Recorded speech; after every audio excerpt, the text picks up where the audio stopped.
Well, it certainly gets points for style.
Hey everyone, I'm Jack Fossett, and today we are checking out the Ibanez AS93 FM. The FM on this one standing for Flamed Maple. Look at this. Just look at that.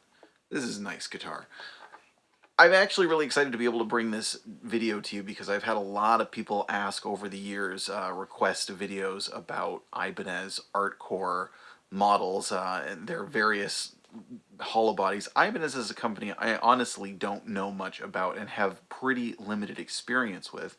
And I think part of that is just generally demographic. You know, Ibanez tends to float in the heavier music and jazz camp.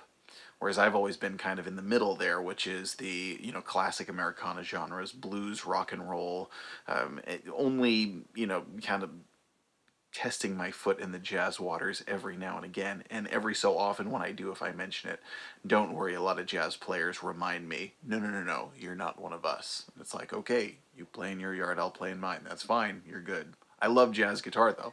And so I've been wanting to try these because people rave about their quality.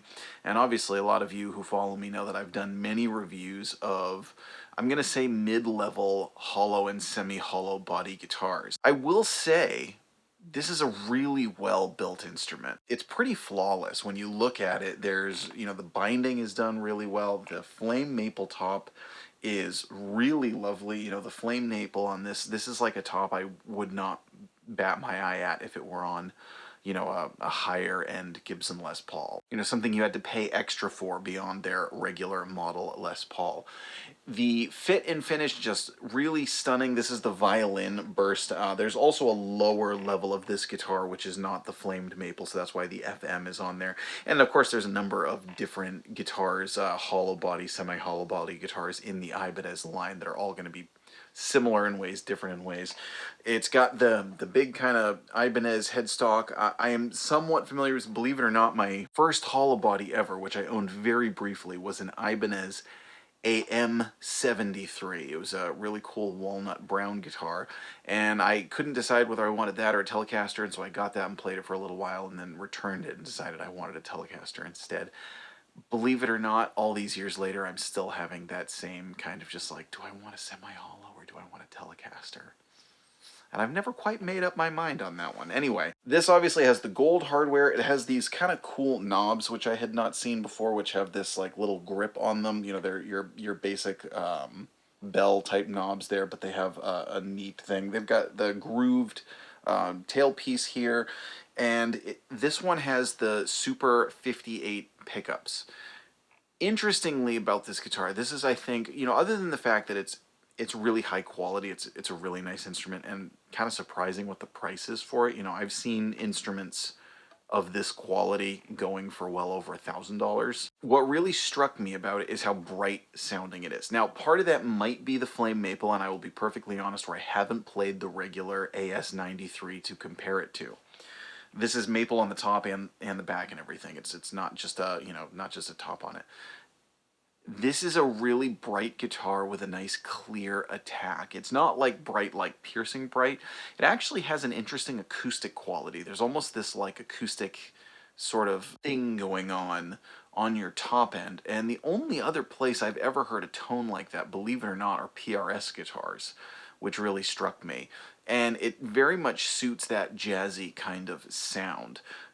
A lot of mid-level hollow bodies you're going to get, one of the problems is many of them sound kind of Mud City Central, and you know they frequently need an upgrade in the pickups and the wiring, whereas this one really clear, really bright, and again, it makes me think of how well this guitar is suited for jazz, and kind of reinforces that idea of Ibanez and what they're going for. Now, can you use this for, you know, rock, blues? Obviously, yes. But my point is that this guitar suits a jazz tone just really beautifully, because you don't just get a jazz tone by rolling your tone off, which is what I think a lot of players kind of like to believe.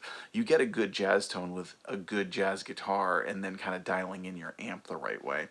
And this one just gets that really, you know, it's sultry and it's smooth and it's kind of velvety, but it's also bright enough and present enough that it just doesn't just sound like lo-fi. So it's really well suited for that, and snappy enough that it takes drive pretty well. It just really has impressed me as a great guitar, and I do think in its price range it's probably a step above the competition. Now, obviously, that all kind of depends on what you're looking for. You know, there are certain subjective things, but there are objective things about it too. Quality-wise, I think this is probably punching way above its weight. So you just heard a smattering of tones with this. That was to an original track called Jazz Noir, which will be coming out on my blues album coming out soon. If you would like to hear music from that as well as others of my original music, please follow Jack Fossett Official, which you can find right down below, where you can hear all my music. Next, we are going to get to a pickup by pickup demo of this guitar. We're going to do neck, middle, and bridge, both clean and overdriven.